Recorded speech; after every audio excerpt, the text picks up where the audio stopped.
9h, Good Morning Business. Il est 7h24 et nous sommes avec le secrétaire général de Force ouvrière, Yves Verrier, qui, comme beaucoup de syndicats, qu'ils soient patronaux d'ailleurs ou de salariés et de cadres, sont mécontents de cette réforme. Pourtant, on en a beaucoup parlé dans le journal de 7h. Yves Verrier, j'ai envie de vous poser une première question. Franchement, 70 milliards d'euros de dettes accumulées d'ici un an, il faut quand même réformer l'assurance chômage. Oui, mais là, ce dont vous parlez, c'est l'accumulation de la dette qui s'est très nettement accentuée avec la crise sanitaire. Il ne faut pas oublier en particulier que l'activité partielle est financée à hauteur de 30% par l'UNEDIC, c'est-à-dire par l'assurance chômage. Donc, par la force des choses, en ce moment, la situation est particulièrement difficile.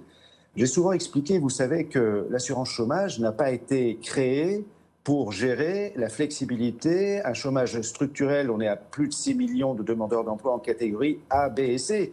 L'assurance chômage, elle a été faite pour venir en aide à ceux qui, momentanément, perdent leur emploi. Malheureusement, momentanément, parce que les politiques économiques, depuis de trop nombreuses années, ne permettent pas de garantir un emploi en CDI à temps plein à de trop nombreux salariés, eh bien l'assurance chômage, elle a du mal effectivement à remplir son rôle de solidarité en équilibrant ses finances. Mais ce n'est pas le système qui est en cause, c'est la politique économique. Le gouvernement dit pourtant avoir pris en considération cette crise sanitaire pour mettre en place cette réforme. Il la prend de manière très brève, puisque dès le mois de juillet, l'application de la réforme légèrement corrigée entre en vigueur sur le calcul de l'allocation, avec une modification du salaire journalier de référence qui va affecter, je l'ai dit, cette réforme, elle est à la fois à contresens et injuste, parce qu'elle va affecter les plus précaires, ceux qui enchaînent les petits boulots et qui auront du mal justement à garantir une allocation qui permette de boucler à peu près les fins de mois. Je dis bien à peu près parce qu'on est souvent sur des niveaux d'allocation pour les plus précaires qui sont inférieurs à 1 000 euros. Donc perdre 100, 200 euros selon les situations, voire plus dans ces conditions, on se rend compte de la difficulté et de l'effet nocif de cette réforme. Elle est à contresens parce que dans le même temps, c'est les plus précaires qui vont être pénalisés, mais dans le même temps, le bonus-malus, lui, n'entrera en vigueur au mieux qu'à la fin de l'année 2022. Et ça, vous le regrettez parce qu'il y a des secteurs, on pense à l'hôtellerie-restauration, qui en sont exemptés et c'est bien normal, non? On ne va pas commencer à empêcher ces entreprises de réembaucher, peut-être effectivement avec une partie de salaires précaires, ou en tout cas de salariés sur 3-4 jours par semaine, pour les week-ends par exemple. Vous voulez empêcher ça ?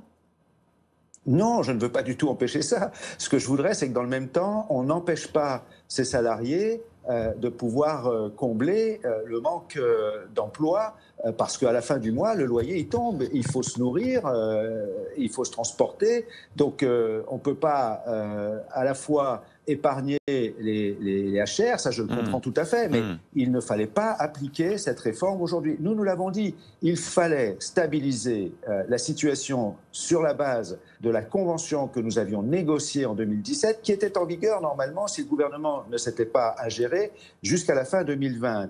Et nous, ce que nous proposions et ce que nous demandons toujours, c'est qu'on stabilise tout au long de l'année 2021 cette convention, les règles actuelles de l'indemnisation, et qu'on regarde à la fois conjointement justement avec ces secteurs d'activité comme les HR et les salariés qui les concernent, comment la Convention évoluera à l'avenir en fonction de la façon dont on sera sorti de cette crise sanitaire. Au fond, Yves Verrier, vous dites surtout que cette réforme, c'est le mauvais timing, on ne la fait pas en temps de crise, et vous avez l'impression que Emmanuel Macron voulait absolument l'accrocher à son tableau de chasse avant l'élection ?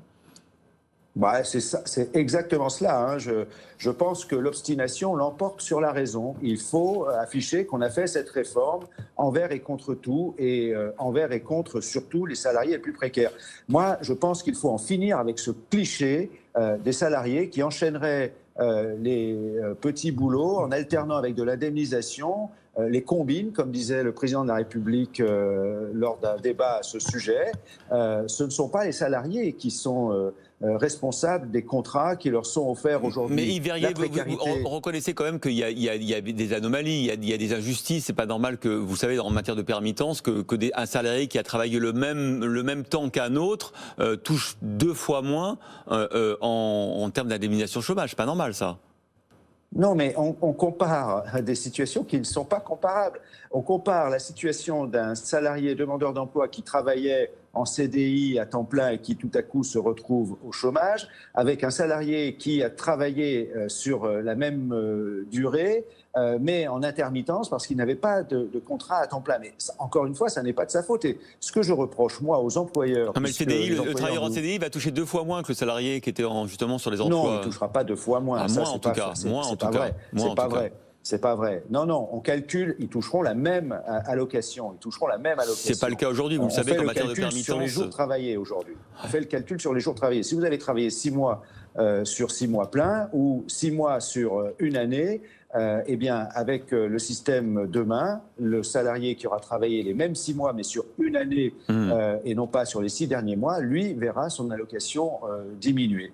Et malheureusement, je le redis, ce qu'il fallait, et ça c'est un reproche que je fais aux employeurs, de ne pas avoir voulu, quand on aurait pu le faire, négocier un système, on l'appelait le bonus-malus, qui justement pénalise les abus de contrats courts, qui sont eux responsables de la situation faite aux salariés précaires. Bonus-malus qui est appliqué dans certains secteurs. Où il y a des abus. Ouais, ça sera appliqué progressivement dans les différents secteurs qui abusent, effectivement. Merci beaucoup Yves Verrier, secrétaire général de Force Ouvrière, d'avoir été avec nous ce matin.